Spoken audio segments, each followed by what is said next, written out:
Hey, I'm back. I knew I was forgetting something on this sucker, and this is important.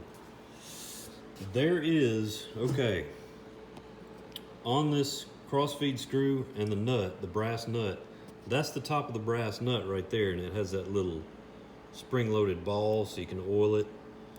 I'm not sure how much good that does if you don't have a oiler or a grease gun that fits it just perfect, but there is, I noticed I had a lot of slop in that nut where it just fits up in there. There's no threads or nothing.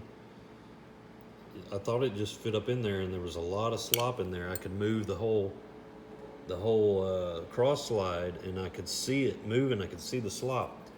There's a set screw that goes right up against it right there. You can't see it. If you get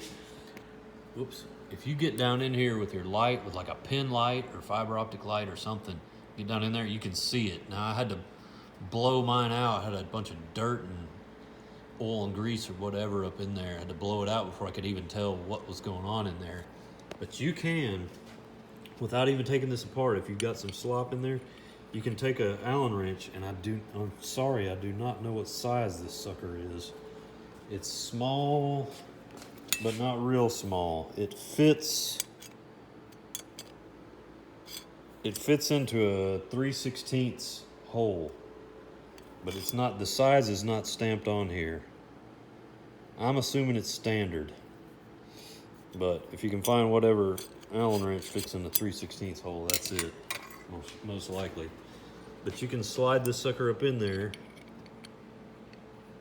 and I've got it engaged in the hex, in the set screw right there. And I had to torque it pretty tight, so I used the old wrench trick. This is a 7/16 wrench, and just interlocked it and then torqued it pretty good, snug, until it got rid of all that slack in that nut. So that set screw's pushing on that nut. So, yeah, I knew I was forgetting something important, so that's key. But yeah, hope that helps somebody. Take care, have a good one. See you, bye.